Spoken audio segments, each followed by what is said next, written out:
Hello, and welcome to today's daily news report where I cover all the biggest stories affecting your life and money. You watch this channel each day because I keep you in the loop on what's really going on in Washington, D.C. with President Biden and the U.S. economy. I want to thank today's video sponsor, Policy Genius, and I'll tell you how to save money with them later in today's video.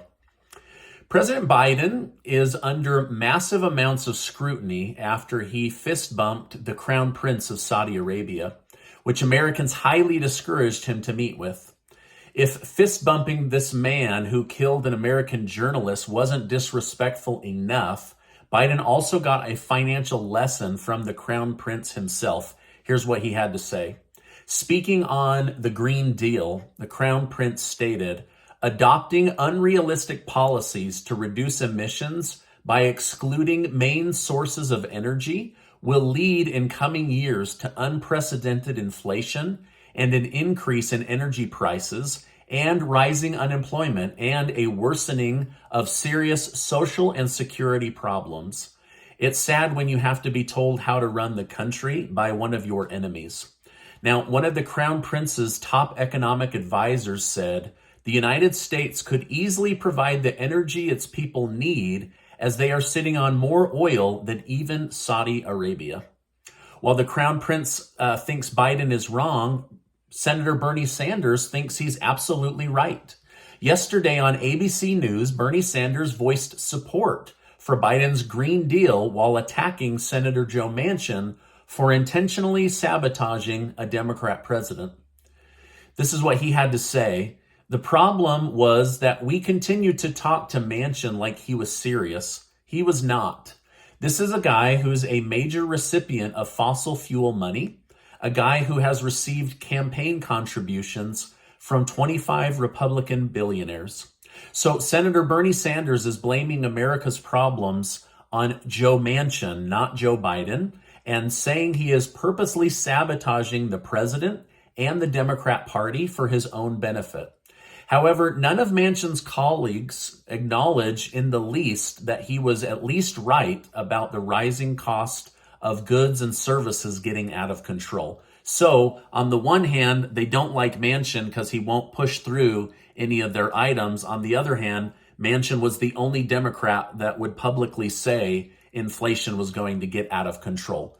So, he's loved and hated depending on your needs and your political leanings. Following Biden's Saudi Arabia trip, Republican Governor Doug Ducey was asked by a CNN anchor if he will follow Biden's request to temporarily lift Arizona's gas tax. Ducey responded with, Arizona has the lowest flat tax in the nation. We just passed the largest decrease in the history of our state. Meanwhile, President Biden is flying to the Middle East and fist bumping with murderers and despots, asking for more supply. What he could do is open up the Keystone Pipeline. What he could do is work with America's energy leaders and provide more supply of fossil fuels, of clean energy, and solve the crisis. He's going to have to make that decision. We're not going to do anything in Arizona that is temporary or a gimmick or puts my successor in a terrible spot with the voters. We're going to have good policies here, and Joe Biden could lead from the White House as well. Now, that shot at being a gimmick, that actually came from former President Barack Obama saying that lowering the gas tax temporarily was a gimmick. And so that's where they're kind of taking shots at each other. Now, I have a lot more to share with you, but first let me tell you about today's video sponsor. Policy Genius is America's leading online insurance marketplace, and they can save you money today on life insurance by getting you the best price. Did you know more and more Americans only have life insurance through their work? And did you also know that it almost never is enough to cover taking care of a family? During the pandemic, 20 million Americans found themselves out of work, which means they were out of life insurance, and 200 million Americans worried about a life-taking virus. We pay thousands of dollars each year to insure our cars, our homes, and our belongings, but when it comes to life insurance, about 40% of people just don't have it. This could be detrimental to a family. So if you have family that depends on you or your income, let me tell you something. You need life insurance. And in most cases, it's more affordable than you would even guess. And did you know that you could save 50% or more on life insurance by comparing quotes with Policy Genius?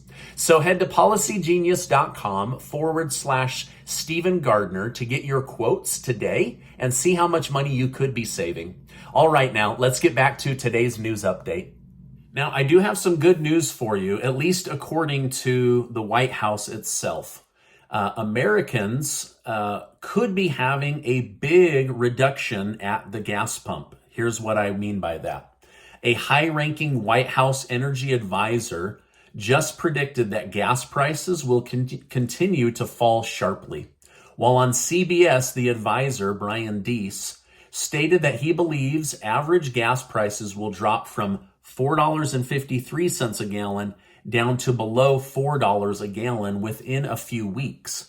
Biden did also seem to hint at Saudi Arabia's negotiations taking place in the very near future, which could lower the gas prices further if they're able to strike a deal.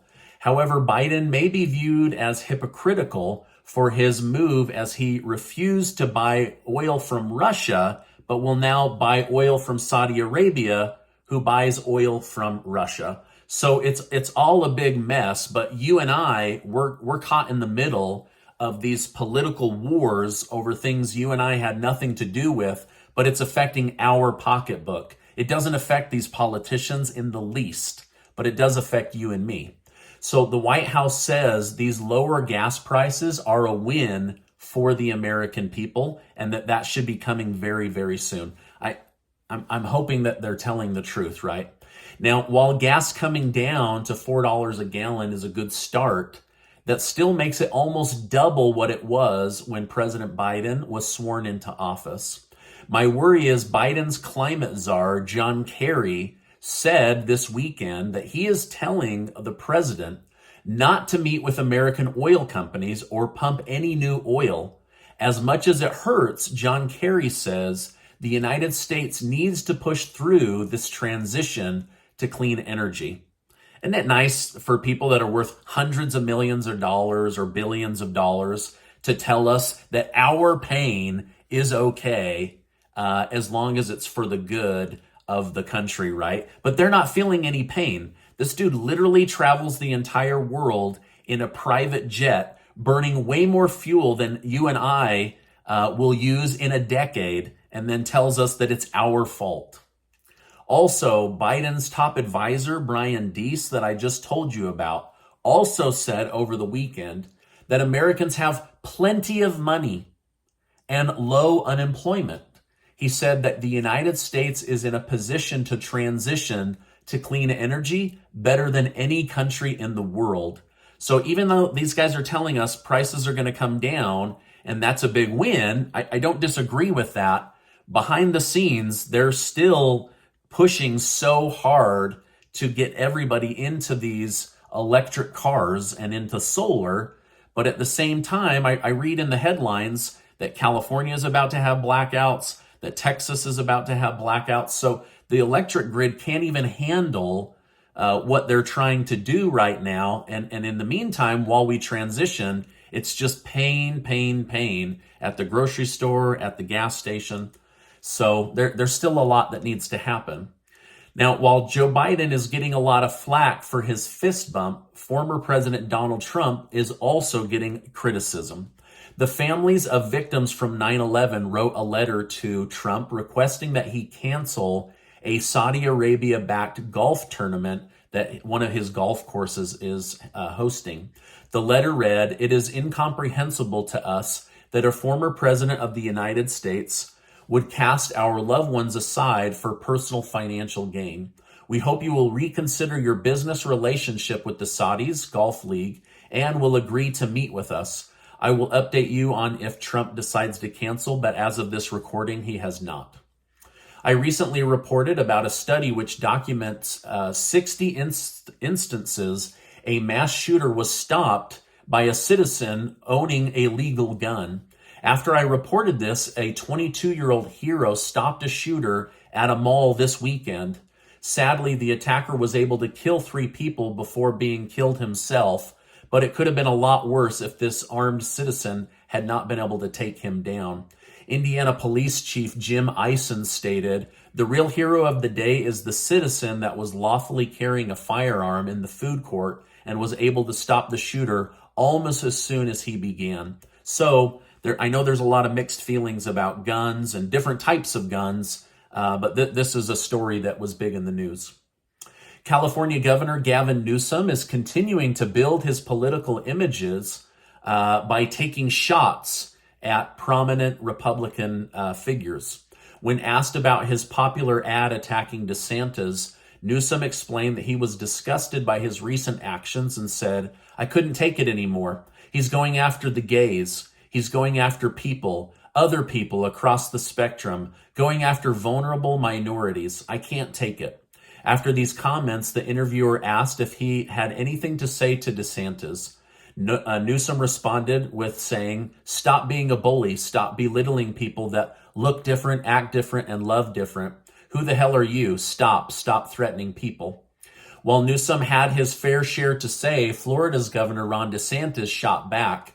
The California Globe reported that DeSantis stated, as he, Newsom, was locking down his citizens, he would then go and have these extravagant dinners at the French Laundry to basically rub his citizens' nose in the fact that he was treating them like peasants. You know, in Florida, we weren't locking them down. We lifted our people up. We made sure to protect individual freedoms. We would never allow what happened in places like San Francisco or LA, where these areas have been destroyed with drugs and crime and homelessness to happen. We take that seriously. We believe that people that commit crimes belong behind bars, not back on the streets. So these political differences are definitely starting to come out in the media, and the ugliness of politics has moved from the Congress down to the governor level, and now they're taking shots across the bow, as they say, probably because these two are gearing up to run for president. Maybe not in 2024, but maybe in 2028 or 2032. But either way, they want to get their name out and their political position out by taking the opportunity to attack someone who is different than them. The stock market is having a green day today, with many investors feeling more optimistic about jumping back into the market. However, some analysts worry that this is just a head fake and that stocks could go lower, and so they are urging caution with any new investments. Nvidia stock is up over 9% since Nancy Pelosi disclosed buying $8 million of the microchip company. The bill to advance microchip purchasing in the United States for $50 billion will come to the House floor later this week. Now, I'm going to be sharing some more ideas with you in the coming days about what I'm doing with my own money, buying gold and silver, a few really, really great dividend-paying stocks. I noticed some of the energy stocks I told you about today are up between 3 to 7%. So if you're still holding those, that is really great news. Also, a program I've been researching to share with you that's specifically built to help lower income families and middle class families get a much better return without the risk of Wall Street. So I'll be sharing that with you as well.